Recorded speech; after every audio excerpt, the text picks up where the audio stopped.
పవిత్రాత్మ స్వరూపులకు ప్రియాత్మ బంధువులారా, స్వాత్మతత్వ నిరూపణ. మరి స్వాత్మతత్వ నిరూపణలో పంచకోశాలని వివరించుకున్నాం. తరువాత మరి పంచకోశాలు నేను ఇది కాదు ఇది కాదు ఇది కాదంటే ఏదో ఒకటి ఇది కాదు అని తెలిపేవాడు ఒకడు ఉండాలి. ఇది కాదని తెలిపేవాడు ఒకడు ఉండాలి. మరి అతడు అంతఃకరణ ఉపాధితో జీవుడైనాడు. పంచకోశముల అవిద్యమానమైనటువంటి అంటే అవిద్యతో కూడిన పంచకోశములతో సంబంధపడినప్పుడు ఏమైనాడు? జీవుడైనాడు. ఆ బ్రహ్మ మాయతో కూడినప్పుడు ఈశ్వరుడైనాడు. ఏమంట అవిద్యా సంబంధమైన పంచకోశాలతో కూడినప్పుడు జీవుడైనాడు, మాయతో కూడితే ఈశ్వరుడా. ఈ మాయ ఈ పంచకోశాలు ఈ అవిద్యా సంబంధం రెండూ కూడా వాస్తవం కాదు అని ఎట్లా అది మరి దాన్ని సమన్వయం చేయాలంటే తత్వమసి మహావాక్యం ద్వారానే చేయాలి. ఇంకోలా చేయడానికే వీలు కాదు. కాబట్టి ఇప్పుడు దాని యొక్క ఏకత్వాన్ని చెప్తున్నారు. తత్వమసి వాక్యార్థ నిరూపణం దేహేంద్రియాది ధర్మాన్ ఆత్మన్యారోపయన్న భేదేన కర్తృత్వాద్యభిమాని బోధస్య త్వం పదస్య వాచ్యోర్థః. దేహేంద్రియాది ధర్మాన్ ఆత్మన్యారోపయన్న భేదేన కర్తృత్వాద్యభిమాని బోధస్య త్వం పదస్య వాచ్యార్థః. చెప్తున్నారు ఇప్పుడు. త్వం పదము తత్పదము అసిపదం 3 పదాలు ఉన్నాయి. ఎందులో? తత్వమసి మహావాక్యంలో తత్తు త్వము అసి. తత్తు త్వము అసి. తత్ అంటే ఏమిటి? అది. త్వం అంటే నీవు, అసి అంటే ఉన్నావు. సంస్కృత పదాలకు అర్థం తెలుసుకోవాలి. అది అనేది ఏమిటి? అది అనేది ఎప్పుడు కూడా సర్వనామం. అది అనేది సర్వనామం. ఇప్పుడు ముందు నామం ఉండి తర్వాత దాన్ని ప్రయోగం చేస్తే సర్వనామం అంటారు. ఏమంట ఇప్పుడు ఇది ఉంది, దీని విషయం అందరికీ తెలుసు కాబట్టి అది తీసుకురా అంటే తీసుకొస్తా, అంతేనా? అప్పుడు నేను పేరెట్టి పిలవక్కర్లే. పేరెట్టి పిలకపోతే దానికి సర్వనామం అంటారు. దేనికి పేరెట్టి పిల్లలేదో దానికి సర్వనామ శబ్దం అని పేరు. రాముడు వనమునకు వెళ్ళాను, అతడు వనము నుండి వచ్చాడు. ఇప్పుడు పేరేమిటి? సర్వనామం ఏంటి చెప్పండి మీరు? సర్వనామం. అర్థమైందా? సర్వనామం తెలిసింది కదా. సీతమ్మ అడవికి అశోకవనం ముందు కూర్చున్నాను, ఆమె మరలా వచ్చాను. ఇప్పుడు ఏంటి సర్వనామం? ఆమె. అది అనమాట. తత్ అంటే అది. అది అంటే ఏమిటి? సర్వనామం. ముందు పేర్కొంది కదా, సాక్షాత్ పరోక్షాత్ బ్రహ్మ. బ్రహ్మని ముందు పేర్కొన్నాడు. ఇప్పుడు తత్పదం సర్వనామం చేత తత్తు అంటున్నాడు. సర్వాంతర్యామి. త్వము అసి. తత్వం అంటే అది, త్వం అంటే నీవు. సంస్కృతంలో త్వం అంటే తెలుగులో విజయకొల్టు నీవు. అది అసి అనే శబ్దానికి ఏమిటి? ఉన్నావు. అస్మి అనే శబ్దానికి అర్థం ఏమిటి? ఉన్నాను. అస్మి అంటే ఉన్నా. అహమస్మి, నేనున్నా. త్వం అసి, నీవు ఉన్నావు. ఈ విధంగా ఇప్పుడు ఈ పదాల్లో త్వం పదం అన్నటువంటిది ఒకటి వాచ్యార్థము, ఇంకోటి లక్ష్యార్థం. త్వం పదం అనే దానికి ఒకటి వాచ్యార్థం, రెండవది లక్ష్యార్థం. వాచ్యార్థాన్ని చెప్తున్నారు ఇప్పుడు. దేహేంద్రియాది ధర్మాన్. దేహము ఇంద్రియముల యొక్క ధర్మములను. దేహం ధర్మం ఏమిటి? దేహానికి ధర్మాలు ఏం చెప్పండి? మన శరీరానికి ధర్మాలు చెప్పు, తెలీదా? ఇప్పుడు శరీరానికి ఉన్న ధర్మాలు ఏమిటి?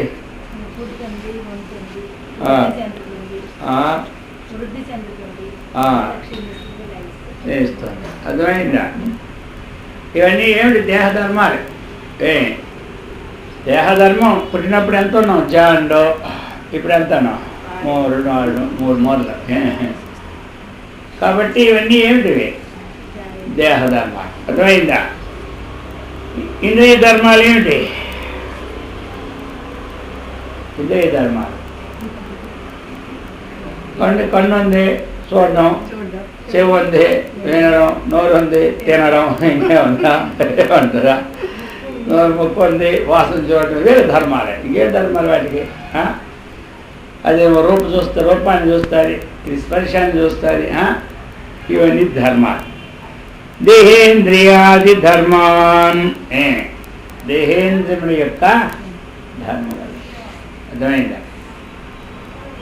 ఇంద్రియాలు ఏం చేస్తుంది? చూస్తున్నది. అంతే కదా? కన్ను ఏం చేస్తుంది? చూస్తున్నది.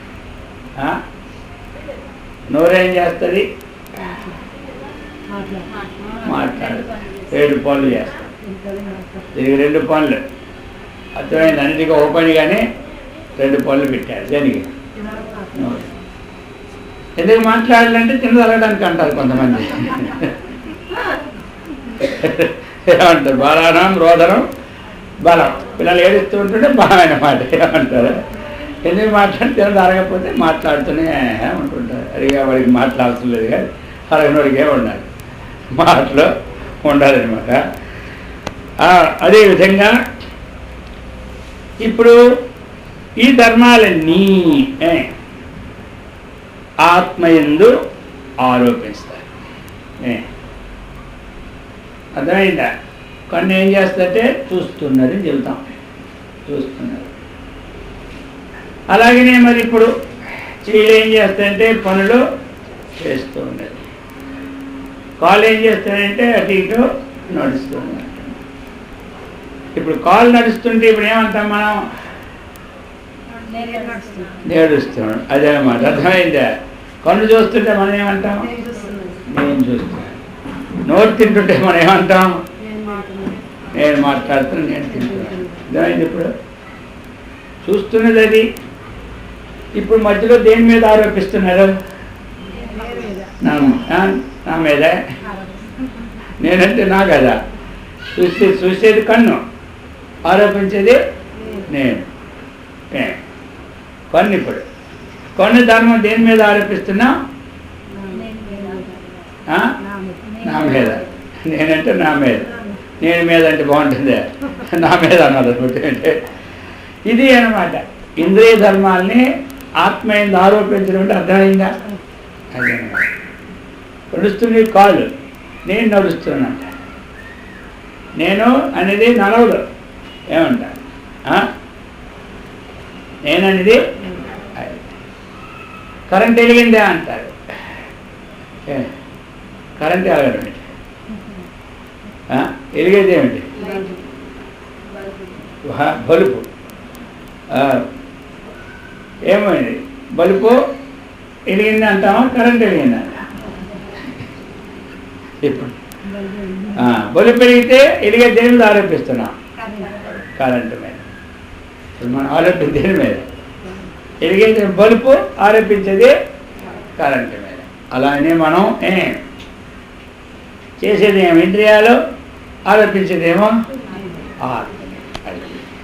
అది చెప్తున్నారు. దేహేంద్రియాది ధర్మాన్ ఆత్మని ఆరోపయన్. ఆత్మని ఆరోపించి ఇప్పుడు ఆ శరీరం ఇంద్రియములన్నీ కూడా ఏమొచ్చాయి? ఇప్పుడు నేనను అభేద భావమును వహించాను. నేను ఈ వేరు, ఇంద్రియాలు వేరు అన్నది ఉందా? నా కళ్ళు చూస్తున్నాయి అంటాడా, నేను చూస్తున్నా అంటాడా? నా కళ్ళు చూస్తున్నాయి నాడు ఎవడు, నేను ఎవరేమి అడిగడుంటే నీ కళ్ళు కనబడలేదు అంటాడు. కానీ అర్థమైంది వాడు మాత్రం, వీడు మాత్రం నేను చూస్తున్నాను అంటాడు. అర్థమైందా? నా నోరు తింటుందయ్యా అని చెప్తారా? నా నోరు బాగా తింటుంది అంటారా? నేను బాగా తిన్నానయ్యా అంటాడు. నా కాళ్ళు బాగా నడిచాయి అంటారా? నేను గంటకి 10 కిలోమీటర్లు నడుస్తానయ్యా అంటాడు.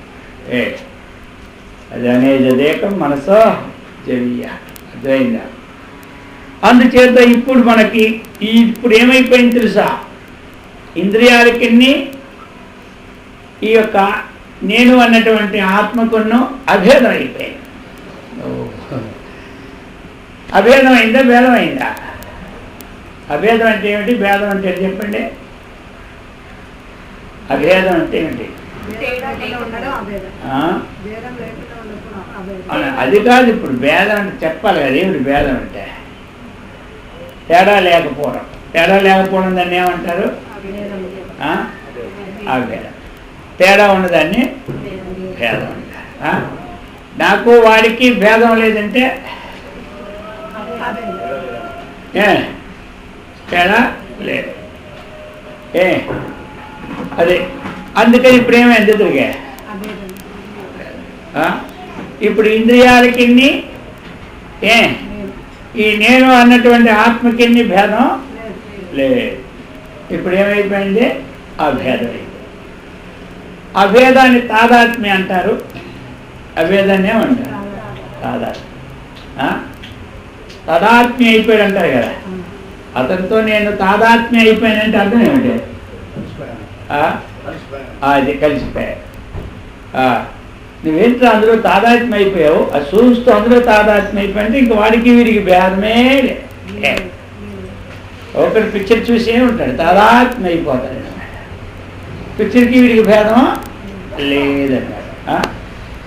ఒక్కడు ఏదైనా మంచి బ్రహ్మాండం అంతా వండుతుని తింటూ ఉంటూ తాదాత్మ్యం చెందిపోతుంటాడు. ఎందుకంటే ఆ తినేదానికి వీడికి ఏ భేదం తాదాత్మ్యం చెందకపోతే ఉప్పు లేదనో, పాచెక్కిపోయిందనో, పప్పు లేదనో ఏదో ఒకటి అంటారు లేదా? తాదాత్మ్యం చెందకపోతే అంటే అయ్యే వీళ్ళు కూర ఉండేది, తాదాత్మ్యం చెందేవాడు అంటాడు ఏం కూర నభూతో నా భవిష్యత్తు. ఈవేళ ఉండే నాకు కూర ఎప్పుడైతే తిన్నారా మీరు? నభూతో నా భవిష్యత్తు అంటాడు అనమాట. అన్నాడంటే అర్థం ఏమిటి? ఇప్పుడు ఆ కూరకి ఈయనకి భేదం అంటూ లేదు. ఈ రెండు కలిసి తాదాత్మ్యం అయిపోయాయన్నమాట. ఇప్పుడు ఇంద్రియాలకి ఆత్మకి ఏమైపోయింది? తాదాత్మ్యం అయిపోయింది. తాదాత్మ్యకి అభేద భావాన్ని వహించింది. ఇక అభేద భావాన్ని వహిస్తే చేసేవాడిని ఏమంటారు? కర్త. అర్థమైంది కదా? చేసేవాడిని కర్త, తినేవాడిని భోక్త, ఇచ్చేవాడిని, పుచ్చుకునేవాడిని ఏమంటే పుచ్చుకోవడానికి వెళ్ళి చెప్పండి. ఏమంటే పుచ్చుకున్నాడు తెలియదు. పుచ్చుకున్నాడు ఏమంటారు? అది మీకు వదిలేసిన. పుచ్చుకున్నాను ఏమంటారు ఆలోచించి చెప్పండి. రేపు పుచ్చుకున్నాను ఏమంటారు రేపటి వరకు ఆలోచన చేసుకొని అప్పుడు చెప్పండి. అది ఇచ్చేవాడిని ఏమంటాడు? అది అన్నమాట. నడిపించేవాడిని ఏమంటారు? 10 మంది నడిపిస్తుంటారు కదా, వాడిని ఏమంటారు? నేత. అర్థమైందా? నేత అంటారు, వాడిని దాత అంటారు. ఈ ప్రకారంగా తినేవాడిని ఏమంటారు? భోక్త. ఇంకా భోక్తలు రాలేదంటారు. ఎప్పుడు అంటారు ఈ ముక్క? ఎప్పుడైనా మన ఇంట్లో తద్దినాలు చేస్తారు కదా, ఆ రోజు మనం పిలిచిన వాళ్ళు ఇంకా రాలేదు, భోక్తలు రాలేదు, అప్పుడు ప్రయోగం చేస్తారు. అర్థమైందా? రోజు మనం భక్తులమే అంటే ఆ రోజు వాళ్ళకు స్పెషల్ అనమాట భక్తులు. అందుచేత ఇవనే ఇప్పుడు ఈ ఎవరు తినేవాడు నోరు ఏమైంది ఇప్పుడు? భక్త అయింది. పనిచేసే చేతులు ఏమైనా ఇప్పుడు కర్త అయింది. మరి నడిపిస్తున్నావు ముందుకు తీసుకెళ్ళి వాడేమైనాడు? నేత అయినా. ఇప్పుడు ఏం చేసినాడు మరి? తానున్ను ఆత్మన్న ఇంద్రియ తాదాత్మ్య అయిపోయాయి కాబట్టి ఇప్పుడు ఇదంతా ఆత్మ మీద ఏమొచ్చింది? ఇప్పుడు చేసేవాడు ఈడైనా దాని మీద కర్తృత్వం వచ్చింది. తినేవాడు ఏమైనా ఈడైనా భోక్తృత్వం వచ్చింది. నడిపించేవాడు వీడైనా నేతృత్వం వచ్చింది. ఇచ్చేవాడు ఈడైనా దాతృత్వం వచ్చింది. ఎవరైనా ఆత్మ. అందుచేత ఈ విధమైనటువంటి భావం ఎప్పుడైతే ఆ ఆత్మ ఆరోపమైందో మరి ఆ ఆరోపం అభిమానాలు తెలియనటువంటి ఏ చిదాభాషుడైతే ఉన్నాడో వాడెవడు? జీవుడు. ఆయనకే అది ఆరోపమయ్యేసరికి ఆయన పేరు ఏమొచ్చింది? జీవుడు అని వచ్చింది. ఈ జీవుడు అన్నవాడే తొంపదానికి వాచ్యార్థం. ఈ జీవుడు అన్నవాడే తొంపదానికి ఎవరు? వాచ్యార్థం. తొంపద వాచ్యార్థం ఎవరంటే జీవుడు. తెలిసిందా? అది తొంపదవానికి వాచ్యార్థం ఎవరంటే ఏం చెప్పాలి? జీవుడు అని చెప్పాలన్నమాట. అదేనమాట. దేహస్య చ ఇంద్రియాణం సాక్షి తేభ్యో విలక్షణత్వేన ప్రతిభాతి యోగబోధ ప్రోక్తోऽసౌ త్వం పదస్య లక్ష్యార్థః. త్వంపద వాచ్యార్థము ఏమి? జీవుడు మనకి సిద్ధించినాడు. ఒకటి వాచ్యార్థం, ఒకటి లక్ష్యార్థం. ఇప్పుడు లక్ష్యార్థాన్ని చెప్తున్నాడు. దేహస్య చ ఇంద్రియాణం సాక్షి. ఇప్పుడు దేహం కంటే దేహానికి ఇంద్రియాలకి విలక్షణత్వేన దేహం చేసినటువంటి క్రియలను గమనిస్తాడు, ఇంద్రియాలు చేసిన క్రియలను గమనిస్తాడు. అర్థమైందా? దేహం చేసిన క్రియలన్నీ తెలుసు ఆయనకి, ఇంద్రియాలు చేసినటువంటి పనులన్నీ తెలుసు. కాబట్టి వాటికి ఏం చేస్తాడు? విలక్షణంగా ఉంటాడు. విలక్షణమైన సాక్షిగా. ఇది చెప్తున్నాడు. దానికి సాక్షిగా ఉండి ప్రతిభాతి ఆ చిద్రూపంలో స్ఫురిస్తూ ఉన్నటువంటి ఆత్మ ఏదైతే ఉన్నదో అది త్వంపదానికి లక్ష్యార్థం. సాక్షి అయినటువంటి వాడు లక్ష్యార్థం, తాదాత్మ్యంతో చెందిన జీవుడు వాచ్యార్థం. లక్ష్యార్థం సాక్షి, వాచ్యార్థం జీవుడు. ఇది ఇంతవరకు మనం ఏం తెలుసుకున్నామంటే త్వంపదాన్ని. త్వంపదం అనేది మధ్యం పురుషులు ఏకవచనం. అర్థమైందా? మనకి ఉత్తమ పురుషం, మధ్యం పురుషం, ప్రథమ పురుషం అని 3 ఉంటాయి సంస్కృతంలో. కాబట్టి త్వం అంటే మద్యం అంటే ఎవడు? ఎదురుగా ఉన్నవాడిని మద్యం పురుషుడు. అర్థమైందా? ఉత్తమ పురుషుడు తానవుతాడు, ఎదురుగా ఉన్నవాడు మద్యం పురుషుడు అవుతాడు. ఉత్తమ పురుషుడు, మద్యం పురుషుడు, ప్రథమ పురుషుడు దూరంగా ఉన్నవాడు అతడు ప్రథమ పురుషుడు లెక్క. వీడు ఎవరైతే అడుగుతున్నవాడు ఉత్తమ పురుషుడు. ఎవరిని అడుగుతున్నాడో ఆయన మధ్యం పురుషుడు. అర్థమైందా? కాబట్టి అడుగుతున్నవాడు అహం అన్నమాట. నేనెవడు? ఉత్తమ పురుషుడు. తొమ్మెవడు? మధ్యం పురుషుడు. మన ఇద్దరికి దూరంగా ఉన్నాడు ఆయన ప్రథమ పురుషుడు. అర్థమైందా? ఆ విధంగా ఇప్పుడు త్వంపదానికి లక్ష్యార్థము, వాచ్యార్థము తెలుసుకున్నాం. ఇప్పుడు తత్పదాన్ని చెప్తున్నారు. వేదావసానవాచా సంవేద్యం సకల జగదుపాదానం సర్వజ్ఞతాద్యుపేతం చైతన్యం తత్పదస్య వాచ్యార్థః. ఇందా చెప్పింది నీవు అన్న పదంలోనే రెండు వచ్చాయి. ఇందా చెప్పింది నీవు అన్న దాంట్లే కదా వాచ్యార్థం లక్ష్యార్థం, అందులోనే తాదాత్మ్యం చెంది జీవుడిని దానిలో సాక్షిగా ఉన్నవాడు ఒకటని చెప్పుకొచ్చాడు. ఇప్పుడు తత్తు అనే పదాన్ని చెప్తున్నారు. వేదావసాన వాచా సంవేద్యం, ఇంకెలాంటి వాడు సకల జగత్తు ఉపాదానం. ఈ తత్పదార్థానికి వాచ్యార్థమైనటువంటి వాడు ఇతడెవడు? సకల జగత్తుకు కూడా ఉపాదాన కారకుడు. ఈ సమస్త జగత్తుకి ఉపాదాన కారణభూతుడు. ఇంకా ఎలాంటి వాడు ఇతడు?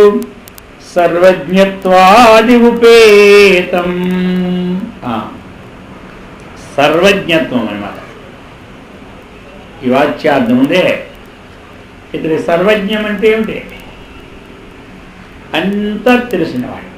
సర్వజ్ఞుడు అంటే అంతా తెలుసు. అయినట్టే ఓ సర్వజ్ఞుడు, వాడి దగ్గర జాగ్రత్తగా ఉండాలంటారు. అంటే ఏమిటి అర్థం? కాస్త అక్కడికక్కడ తెలుసుకున్నాడనే సర్వజ్ఞుడి పేరు పెట్టారు. మొత్తం 3 లోకాల్లోనూ తెలుసుకున్నవాడు ఇంకే అని. కానీ నీ తెలుసు, ఆయనకి తెలియందే లేదు. మనం ఆయనకి టోపీ కొట్టాలనుకుంటాం.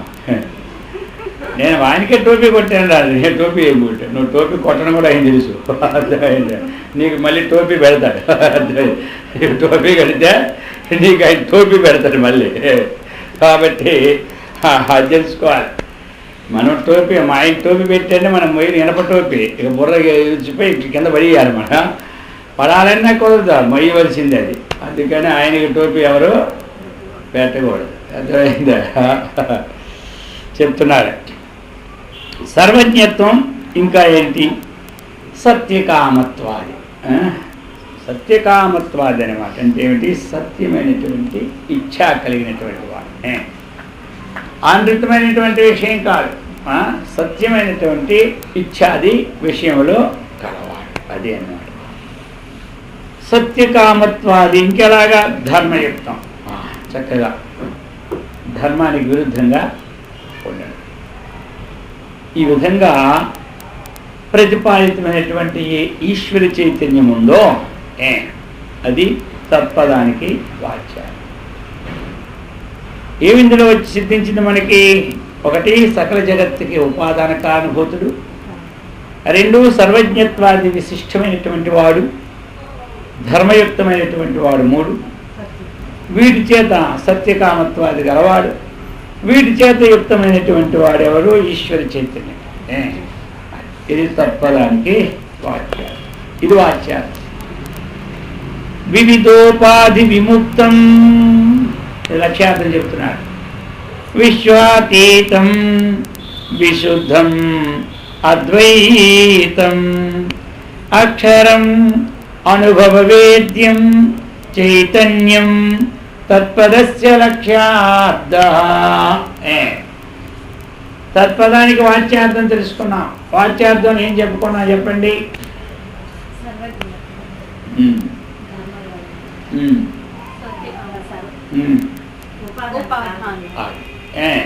నాలుగు విశేషణాలు చెప్పుకున్నా. ఇప్పుడు లక్ష్యార్థం చెప్తున్నాడు. తత్పదస్య ఏం లక్ష్యార్థం చెప్తున్నాడు? వివిధోపాధి విముక్తం. విముక్తం అంటే ఏమిటి? విగత ముక్తం విముక్తం, బాగుగా విడిచిపెట్టినవాడు. ఏమిటి? ఉపాధి లేనివాడు. ఉపాధి లేనివాడు. ఏ ఒక్క ఉపాధి ఆయనకి లేదు. ఇవన్నీ ఉపాధులు కదా. శరీరం ఏమిటి? ఉపాధి. అర్థమైందా? ఉపాధి. ఘటానికి ఉపాధి ఏమిటి? మట్టి. అలాగే ఉపాధులు ఏమీ లేనివాడు. సరే, ఇంకా చెప్తున్నాడు విశ్వాతీతం. విశ్వాతీతం. విశ్వాతీతం అంటే ఏంటి? విశ్వం అంటే జగత్. ఈ జగత్తుకి అతీతమైన జగత్తులో సంబంధపడేవాడు కాదు, అతీతమైన. విశుద్ధం. ఇంకా ఏమిటి? శుద్ధం. ఏ ఒక్క పాపలేశము కూడా లేనివాడు, ఏ మలదోషము కూడా లేనివాడు. అద్వైతం ఇంకెలాంటి వాడు? అద్వైతం. రెండవది లేదు. రెండవది కానివాడు, రెండవది లేనివాడు ఏమంటారు? రెండవది అంటే తనకంటే భిన్నమైంది ఇంకొకటి లేదు. ఏకమేవ అద్వితీయం, అద్వైతం. అద్వైతం ఈక్వల్ టు ఆత్మ, రెండు ఒకటే. అద్వైతం అన్నా ఆత్మ. అక్షరం, అక్షరమైన ఇంకో అక్షరం అంటే ఏమిటి? నశింపడం. అక్షరం అంటే నశింపడం. క్షరం అంటే నశించినటువంటిది. నా క్షరతీతి అక్షరం, నశింపడది.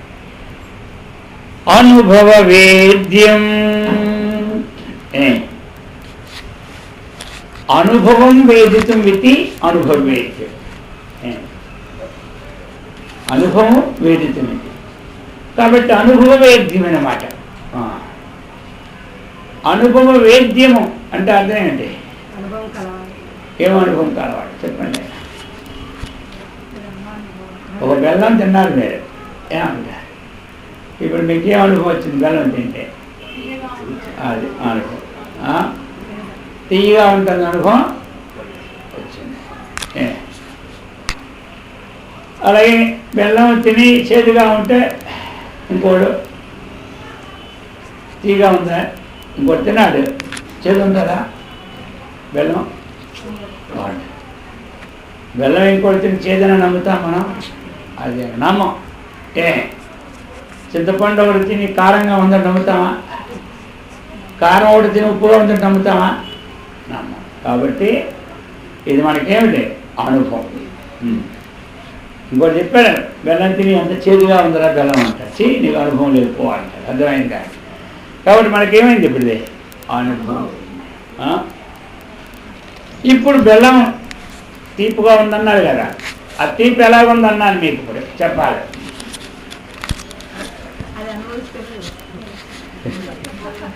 బెల్లం తీపిగా ఉందన్నారు, తీపి ఎలాగుంది చెప్పాలి.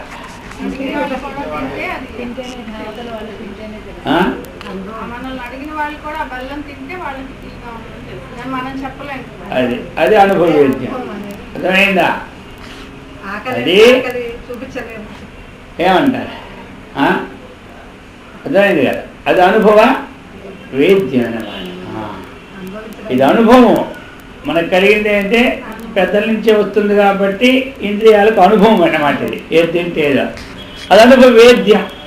ఆ అనుభవాన్ని తెలుసుకున్నవాడు ఆయనే కానీ మళ్ళీ ఎవడో తింటే ఆ లోపల వాడికే తెలుస్తుంది కానీ ఇంకెవడిది వర్ణించలేదు. తీపి ఎలా ఉందంటే ఎవడు వర్ణిస్తాడు? వర్ణించాలి. తీపి ఉందంటే నీకు వినపడదా అంటే కోపం వచ్చేది అనమాట. అర్థమైంది? ఎట్లా తీపి మరి కోపం వచ్చేది చెప్పాలి తోస్తుంది కదా. తీపి చెప్తుంటే వినపడదు అంటాడు. అదే అనమాట. అందుకని అది అనుభవ స్వరూపమే కానీ ఆ అనుభవాన్ని వ్యక్తం చేసినటువంటిది కాదు. అది అనుభవ వేద్యం అన్నమాట. అనుభవాన్ని ఎలాగ తెలుసుకుంటారు? మనకు కలిగిన తీపి ఎలా ఉన్నదని మనకి ఎప్పుడు అది అనుభవ వేద్యం. అర్థమైందా? అది చెప్తున్నారు. అటువంటిది ఇంకెలాంటిది? చైతన్యం. అది ఎలాంటిది? అది జడంలాగా శాతనంతృంటే ఉండేది. ఇది తత్పదానికి ఏమి లక్ష్యార్థం. ఏమంటారు? తత్పదానికి లక్ష్యార్థం. ఇందులో ఎన్ని చెప్పేమోటి? ఒకటి వివిధోపాధి విభక్తం అంటే ఏమిటి? ఉపాధి రహితమైనటువంటిది ఈ చైతన్యం. అర్థమైందా? చైతన్యము ఇంకా విశ్వాతీతం, నామరూపాత్మకమైన జగత్తు కంటే అది అతీతం. ఇక విశుద్ధం, ఇది ఆత్మ యొక్క స్థితి చెప్తున్నాడు, శుద్ధమైనటువంటి. అద్వైతం ఇక రెండవది లేదు. అక్షరం నాశము కానిటువంటిది. కాబట్టి అనుభవంకి వేద్యం తెలుసుకోదగినది. దానికి అంత తెలుసు, మనకు తెలియదు. ఏమంటారు? మనకి ఇంద్రియాలకి పెద్దవాళ్ళు నిర్ణయించినటువంటి తెలుసు అంతే. ఇప్పుడు తత్పదానికి వాచ్యార్థం తెలుసుకున్నాము, లక్ష్యార్థాన్ని తెలుసుకున్నాము. ఇప్పుడు సమానాధికరణ్యం తదను విశేషణ విశేష్యతా చేతి అదలక్ష్య లక్షకత్వం భవతి పదార్థాత్మనాంచ సంబంధః. సమానాధికరణ్యము, విశేషణ విశేష్య భావము, లక్ష్య లక్షక భావం అన్నది పదార్థం యొక్క సంబంధం. పదానికి సంబంధం ఏమిటి? సమానాధికరణ్యం. సమానాధికరణ్యం అంటే ఏమిటి? ఒకే అధికరణంలో రెండు వస్తువులు ఉంటే సమానాధికరణం. ఇప్పుడు మీ ఇద్దరు దాని మీద చాప మీద కూర్చున్నారా? ఇద్దరు ఇప్పుడు దేని మీద ఉన్నారు? సమానం అధికరణం యయోహో ద్వయోహో తే సమానాధికరణం. సమానాధికారం ఇప్పుడు ఒకరి మీద ఒకరికి సమానాధికరణం. సమానాధికరణస్య భావ సమానాధికరణం. అందుకని ఇప్పుడు మనకి ఈ సమానాధికరణ్యం అనేటువంటిది తత్వమసి మహావాక్యంలో అందులో కూడా అన్నీ రాసి ఉన్నాయి. అంటే తత్వమసి మహావాక్య పుస్తకాలు ఉన్నాయి కదా, ఆ పుస్తకాలన్నీ విడదీసి ఏమిటి సమానాధికరణం, ఏది విశేషణ భావం, ఏది లక్ష్య భావం, మొత్తం అన్నీ అందులో ఉన్నాయి. అది విశేషమా? ఇదన్నమాట మనకి చెప్తున్నారు ఇప్పుడు. సమానాధికరణ్యం అనేటువంటి విశేషాన్ని ఏకత్ర వృత్తిరర్థే శబ్దానాం భిన్న వృత్తి హేతూనాం సమానాధికరణ్యం భవతి ఏవం వదంతి లాక్షణికాః. లక్షణాన్ని చెప్పేవాళ్ళు చెప్తారు. ఏకత్ర వృత్తి అర్థే, ఒకే ఏకత్ర అంటే ఏకస్మిన్ స్థలే, ఒకే ఒక్క స్థలములో. వృత్తి అర్థే శబ్దానాం భిన్న వృత్తి హేతూనాం, భిన్న ప్రవృత్తి నిమిత్తము గల శబ్దములకు అది ఏకాకార వృత్తిత్వం ఎక్కడైతే ఉంటుందో సమానాధిక భిన్న ప్రవృత్తి. అది ఇప్పుడు మనకి పర్వతం ఉంది. పర్వతం వన్యమాన్ ధూమాత్. పర్వతో వన్యమాన్ ధూమాత్. ఒక అనుమాన శబ్దం ప్రయోగం చేసినప్పుడు పర్వతము వన్ని కలది. అర్థమైందా? పర్వతము వన్ని, పర్వతము అగ్ని కలది. ఎందుకు? ధూమత్వాత్ హేతు. ఎక్కడ ఒక పర్వతం మీద పొగ వస్తూ ఉన్నది. దూరం నుంచి చూశాడు ఒకడు. పొగను చూసి ఏమనుకున్నాడు? అగ్ని ఉన్నాడు. ఇప్పుడు ఆ పర్వతం మీద పొగ ఉంది, అగ్ని ఉంది. ఉందా లేదా? ఇప్పుడు అధికారం ఏమైంది మనకి ఇక్కడ? ఏది? పర్వతం. అధికారం అంటే కిందనేముందో దాన్ని ఏమంటారు? అధికారం. ఇప్పుడు భూమి మీద మీరు ఉన్నారు, మీకు అధికారం ఏమిటి? భూమి. అంతే కదా. ఇప్పుడు భిన్న ప్రవృత్తి, ఒకటి అగ్నిధర్మం వేరు, పొగ ధర్మం వేరు. ఏమైందా? అగ్నిధర్మము ఉష్ణం, పొగ ధర్మము ఇంకా ధూమం, కళ్ళు మంచులు. అర్థమైందా? ఈ ప్రకారంగా దాని గుణం వేరు, దీని గుణం.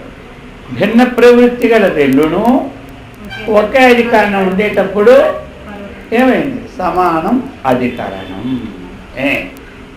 తస్య భావ, దీనికి దాని ఎందు సమానాధికరణ్యం, పొగకి అగ్ని ఎందు సమానాధికరణ్యం, అగ్ని పొగ ఎందో సమానాధికరణం. అర్థమైందా? అది సమానాధికరణం అంటే అర్థం.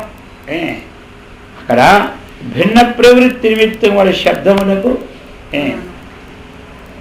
ఏకార వృత్తిత్వం సమానాధికరణం. మనకి ఇక్కడ మనకి భిన్న ప్రవృత్తి గలమైనటువంటి ధర్మాలు రెండు ఉన్నాయి ఒక అధికరణంలో. ఒకటి సర్వజ్ఞత్వాది విశిష్టము ఉంది, ఇంకోటి మనకి దేహేంద్రియాదులతో విలక్షణమైనటువంటి తాదాత్మ్యం చెందినటువంటి ఇంద్రియాలు పనిచేస్తూ ఉంటుంటే ఆత్మేందు ఆరోపించినటువంటి అటువంటి అల్పత్వం. అది కించిజ్ఞత్వం. ఇది సర్వజ్ఞత్వం. ఇప్పుడు ఈ రెండు ఒకే అధికారం నందు ఉన్నాయి. ఈ అధికారం ఒకే అధికారం నందు ఉంటే రెండుకి ఏం పేరు వచ్చింది? సమానాధికరణ్యం. అది అనమాట అన్నటువంటిది. ఈ విధంగా ప్రత్యక్ష పరోక్షత్వే పరిపూర్ణత్వం చ నద్వితీయత్వం ఇతరేతరం విరుద్ధం తతు ఇక భవితవ్యమేవ లక్షణయా. ఇప్పుడు చెప్తున్నారు మనకి ఇక్కడ మనకి సమానాధికారాన్ని మళ్ళీ విడదీస్తున్నారు.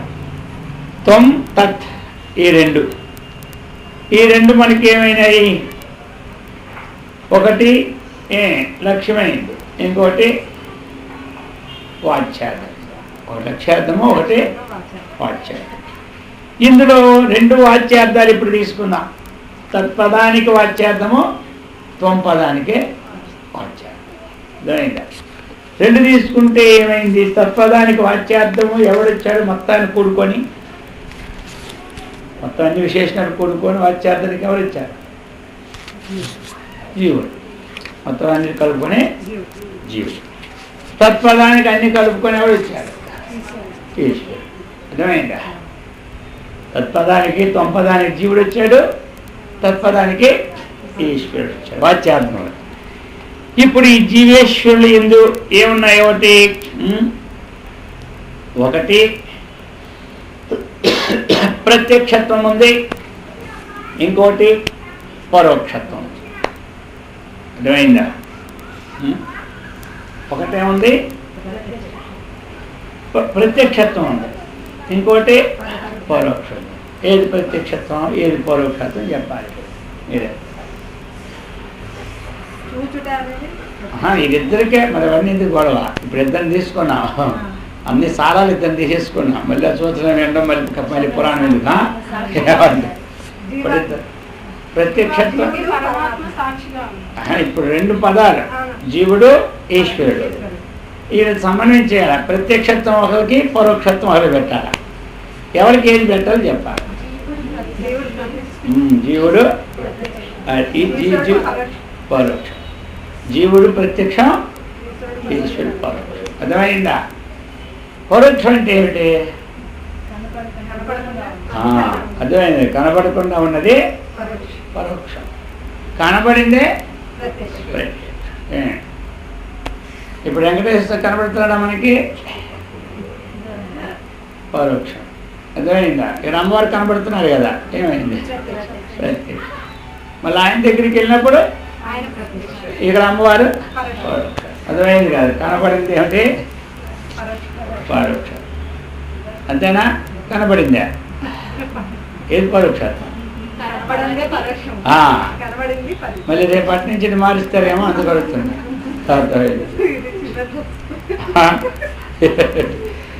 అది అన్నమాట. ఇప్పుడు ప్రత్యక్షత్వము, పరోక్షత్వం.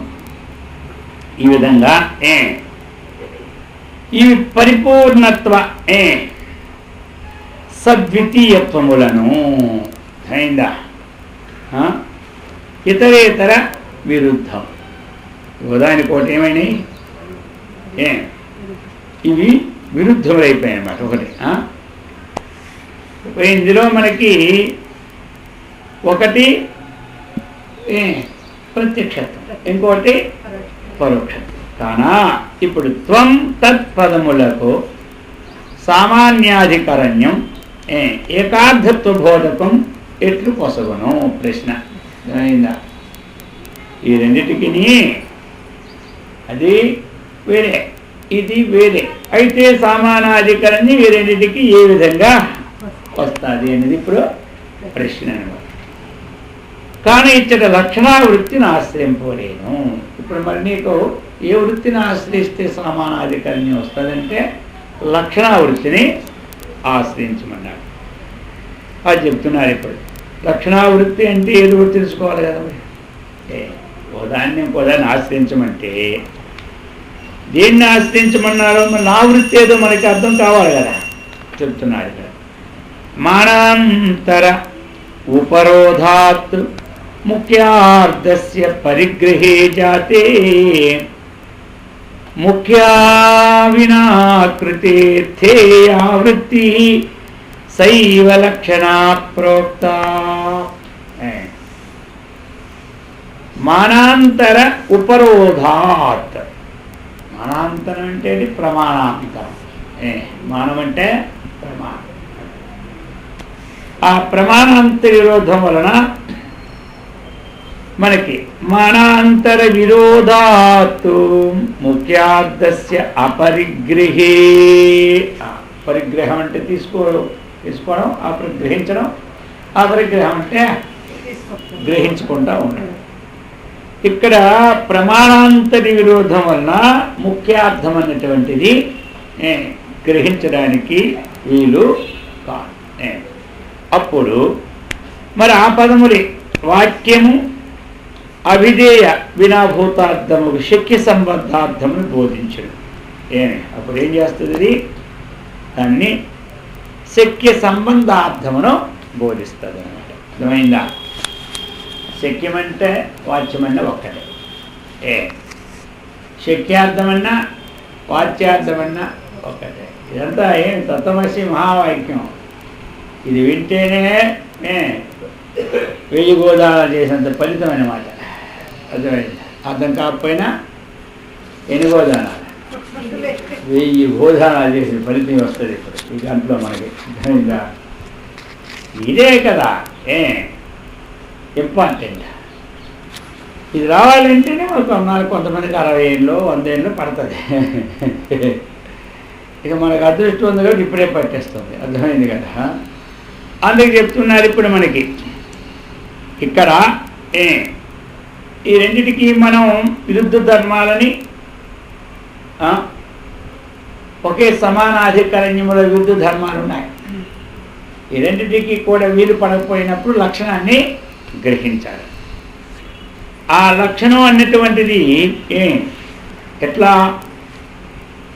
లక్షణం ఎప్పుడు కూడా కొన్ని లక్షణాలు సంబంధార్థాన్ని ప్రతిపాదిస్తాయి. సంబంధార్థాన్ని ప్రతిపాదిస్తాయి. ఏదైతే సంబంధార్థాన్ని బోధిస్తుందో దాన్ని లక్షణావృత్తి అంటారు. ఏమంటారు? లక్షణావృత్తి. ఇక్కడ మనకి ఏమిటి? ఇప్పుడు ఈ వాచ్యార్థము లక్ష్యార్థములో ఉన్నటువంటి పదజాలం వల్ల రెండింటికి ఏకత్వము సంభవం లేదు. రెండింటికి ఏకత్వం సంబంధం లేదు. రెండు వాచ్యార్థాలకి ఆయన గుణాలు వేరు, ఈయన గుణాలు వేరు. మరి రెండు గుణాలు వేరేటప్పుడు మనం ఏకత్వాన్ని చేయాలంటే అవుతాయా? ఇప్పుడు అవును. వాడితో గుణం అయింది, వీడితో గుణం. వాడు తూర్పు పోతాడు, వీడు పడవలో పోతాడు. ఇప్పుడు వీడిద్దరిని మనం ఏకం చేయాలి. వాళ్ళిద్దరిలో ఏమి ఉన్నాయో ఆ గుణాలను తీస్తే ఇద్దరు ఏకమైపోతారు. ఇప్పుడు వాడికి వీడికి విరుద్ధమైన గుణాలు ఏమున్నాయో ఆ గుణాలని మరి ఏకం తీయడానికి ఎవరో రావాలి? పెద్ద మనుషులు రావాలి. వస్తే కదా వాళ్ళు పెద్ద మనుషులు వచ్చినాక వాళ్ళు ఇలా ఉన్నారంటే వాళ్ళని కూర్చుని పెట్టి వాళ్ళకి మళ్ళీ వీళ్ళ తాతల నాడు అన్నీ బోధిస్తారు. ఒకరోజు ఆ రోజు సాయంకాలం అయిపోతుంది కదా, మళ్ళీ రేపు కూర్చోండి. నేను ఆ రోజుకి మళ్ళీ కథలు కాకపోతే మళ్ళీ 3వ రోజు కూర్చోండి. ఏదా ఇద్దరికి ఎలాగైందిరా, సెటిల్మెంట్ అయిందా అడుగుతారు. ఆ పక్కోడు ఇంకా కాలేదు, కొంచెం ఉండిపోయింది శాసనం. అది మళ్ళీ మరొక రోజుకి అయిపోయింది. ఇక ఆ రోజుకి ఇద్దరు గుణాలు పోయినాయి. వీడి గుణాలు వాడి గుణాలు పోయినాయి. ఇప్పుడైతే ఎదురైపోయినారు ఒకటి. అర్థమైందా? ఇప్పుడు అంతకుముందు వాళ్ళే పై అయిపోయినారు. వీడి కోసం కొన్ని అరిచేవాడు ఒకడు, వాడి కోసం అరిచే వీళ్ళిద్దరు తగుల్లోనే ఉన్నారు. వీళ్ళిద్దరు మాత్రం ఏకమైపోయినారు. అర్థమైంది కదా? ఒట్లు అంతే కదా, ఆ పక్కలాయరు ఈ పక్కలాయరు ఉంటాడు. ఇద్దరు తగులాడుకున్నట్టే ఉంటారు. తగువ పాడ ఏవిడే కింద తీస్తే వాడి పూర్వమే వాడితో భుజం ఇచ్చేసి 10 కాయబొట్లు కంటాడు. అర్థమైందా? ఇదే విధంగా మనకి ఇప్పుడు ఇద్దరిలో ఉన్న గుణాలు అయిపోతే అవదు. ఆ గుణాలను మనం తీసివేయడానికి కదా ఇప్పుడు ఇద్దరు వాళ్ళకి ఇష్టం లేదు, అడిపోతారు, వేరే ఇడిపోతారు. ఇప్పుడు పెద్ద మనుషులు ఏం చేస్తారు? కూర్చొని ఒకటి చేయాలంటే ఏది దుర్గుణం ఉందో ఆ గుణం తీయాలా వద్దా? మరి వీళ్ళు తీయాలి కదా, రెండు తీస్తే కదా ఏకమవుతాయి కదా, అవుతాయా? ఆ గుణాలు తీసుకోకపోతే ఏమవుతుంది? ఎవరికి వారే లోపల చూస్తున్నా లేదు మనం. ఇప్పుడు విరుద్ధమైన ధర్మాలను కేటాయించుకోకపోతే ఎన్నాళ్ళైనా వాళ్ళు మనం చూస్తున్నామా? వాళ్ళ జీవితంలో కలిపే. అందుకని ఇప్పుడు మనకి దీంట్లో ఉన్నటువంటి విరుద్ధాంశాన్ని తొలగించాలి అంటే ఈ గుణాల లక్షణావృత్తి ద్వారా మనం తొలగించుకోవాలి. అందుకే చెప్తున్నారు ఇక్కడ మనకి. మరి ఆ లక్షణాలు ఎన్ని? ఒక లక్షణం ఏమిటా లక్షణం? గంగాయాం ఘోష. అర్థమైందా? ఉదాహరణ గంగాయాం ఘోష అంటే తెలుగులో అర్థం ఏమిటి? గంగ యందు గొల్ల పల్లె ఉన్నది. తెలుగులో అర్థం ఏమిటి? ఘోష అంటే గొల్లపల్లె. ఆభీర ఘోష, అభీరన్న ఘోషన్న అర్థం ఏంటి? గొల్ల పల్లె. ఎక్కడుంది గొల్లపల్లి? గంగ యందు గొల్లపల్లి ఉంది అన్నాడు. గంగ యందు గొల్లపల్లి. ఇది వినడానికి ఎలా ఉంది? బాగుందా? ఏమిటో బాగోలేదు చెప్పండి. గంగ యందు గొల్లపల్లి ఉన్నది అన్నాడు. వినేవాడు ఏమనుకుంటాడు? అది గంగా ఊరు అనుకుంటాడు. ఆ ఊళ్ళో గొల్లపల్లి ఉంది అనుకుంటాడు. అది అర్థమైంది. గంగ అనేది ఊరు అనుకుంటాడు. మనకు ఉన్నాయి కదా ఇప్పుడు హైదరాబాద్ ఊరు, అందులో మన కోకరపల్లి గోలపల్లి అంట అలాగనుకుంటారు. అర్థమైందా? కాబట్టి గంగ యందు గోలపల్లి. సరే, ఇప్పుడు నీళ్ళ యందు గోలపల్లి అన్నాడు. ఏమన్నాడు? నీళ్ళ నీళ్ళని ఊరేనా? పాల ఎందు గొల్లపల్లి అన్నాడు. పాలని ఊరేనా? అందుకని నీళ్ళు ఎందు గొల్లపల్లి అన్నాడు. ఇప్పుడు ఇది సరిపోయింది వాక్యం. నీటిలో గొల్లపల్లి ఉంటుందా? నీటిలో గొల్లపల్లి. అందుచేత గంగ యందు గొల్లపల్లి అంటే ఏమిటి? నీటిలో గొల్లపల్లి ఉండదు. గంగా విద్య కొలితే ఏమిటి? అర్థమైందా? కాబట్టి గంగా విద్యకొండ గ్రామం కాదు, పట్టణం కాదు. ఇప్పుడు ఏమంటారా? అందుకని గంగ యందు గొల్లపల్లి అన్నారు. గొల్లపల్లి గంగలో ఉండదు. ఇప్పుడు అక్కడ ఏమన్నాడు? మీరు ఇంతకుముందు శక్య సంబంధార్థాన్ని బోధించమన్నాడు. అర్థమైంది కదా?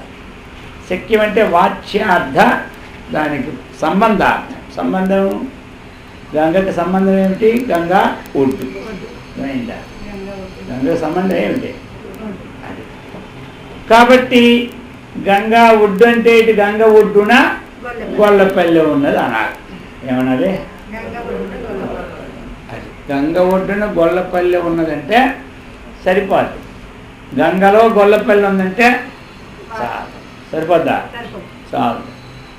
అందుకని ఈ లక్షణం పేరు ఏమిటంటారంటే దీన్ని ఇక్కడ గంగా ప్రవాహంలో గొల్లపల్లి ఉండడం సంభవము. ఇక్కడ వాచ్యార్థం తీసుకుంటే కుదరలే. వాచ్యార్థం తీసుకుంటే కుదరలేదు. అందుకని ఇప్పుడు మనము తీరమునందని చెప్తూ ఉన్నాం. గంగా తీరే గొల్లపల్లె. గంగా తీరమునందు గొల్లపల్లె. దీనికి ఎవరు అపేక్షలో చెప్పారు. ఈ లక్షణం పేరు ఏమిటంటే జహత్తు అంటారు. ఏమంటారు? అది సంస్కృతంలో జహత్ అంటే బేడచుట్ట. జహత్ అంటే బేడచుట్ట. ఇప్పుడు ఏం విడిచాం ఇక్కడ? మన గంగలో ఉన్న వాచ్యార్థం అంత గంగలో గొల్లపల్లిని మొత్తం విడిచిపెట్టేసినాం. వాచ్యార్థం అంతా విడిచిపెట్టేశాం. గంగ ఒడ్డున అన్నది లక్ష్యం. అర్థమైందా? వాచ్యార్థాన్ని విడిచిపెట్టేశాం, లక్ష్యార్థాన్ని తీసుకున్నాం. అర్థమైంది కదా అందరికీ. అయితే మరి ఇప్పుడు మనకి ఇక్కడ ఎక్కడ త్వంపదము ఉంది కదా, తత్పదము రెండు ఉన్నాయి. ఇక్కడ ఏమిటి మనకి? సర్వజ్ఞత్వాది విశిష్ట చైతన్యం ఒకటి, బ్రహ్మ చైతన్యం అనుకున్నాం. అల్పజ్ఞత్వాది విశిష్ట చైతన్యం రెండు చైతన్యమే. సర్వజ్ఞత్వాది విశిష్ట చైతన్యం, అల్పజ్ఞత్వాది విశిష్ట చైతన్యం. ఈ రెండు ఇప్పుడు ఏమిటి? వాచ్యార్థాలు. ఇక్కడ ఇందాక ఏం చేసాం మనము? గంగాయాం ఘోష వాచ్యార్థం. వాచ్యార్థాన్ని పూర్తిగా మనం విడిచిపెట్టాం.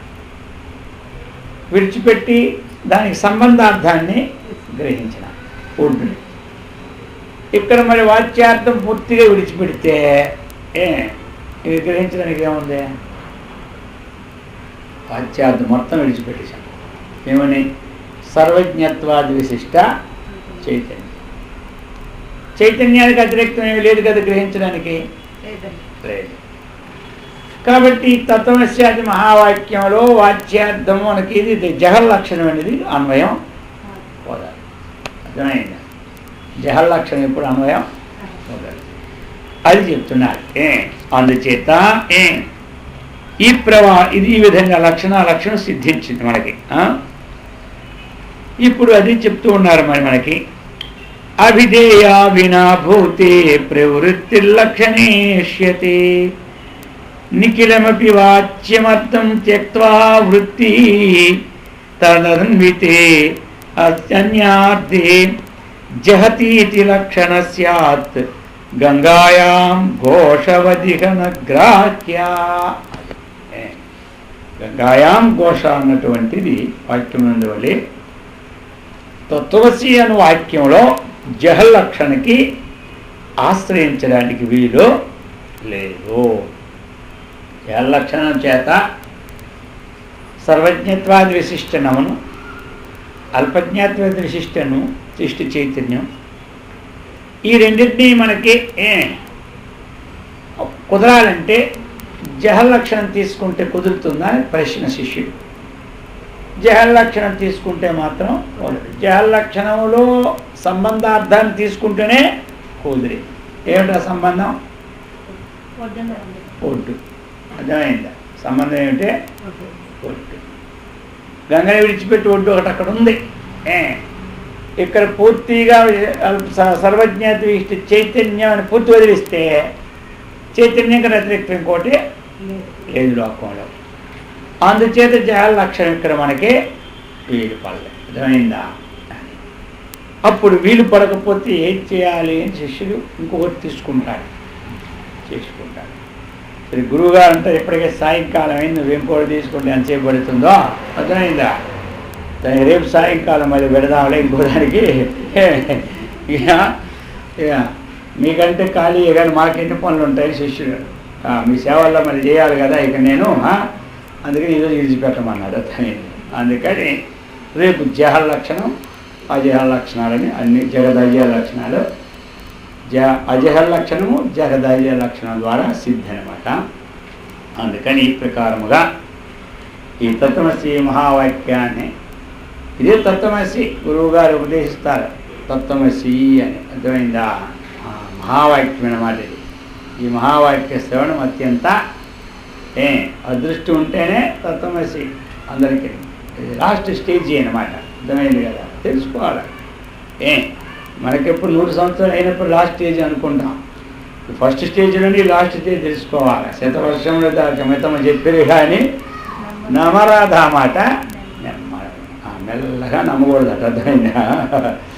అందుకని ఇది తెలుసుకోవాలి. ఆ విధంగా ఇది తెలుసుకున్నటువంటి యోగ్యతను, సత్కర్మనిష్టను, భగవద్భక్తిని, ఆత్మజ్ఞాన సంపత్తిని ఆ గురుదేవుడు శ్రీకృష్ణ పరమాత్మనికిచ్చి సదా రక్షించుగాక. ఓం సహనావతు సహనౌ భునక్తు సహ వీర్యం కరవావహై తేజస్వినావధీతమస్తు मास्तु मा विद्विषावहै। ओम शांति शांति शांति। हरि ओम।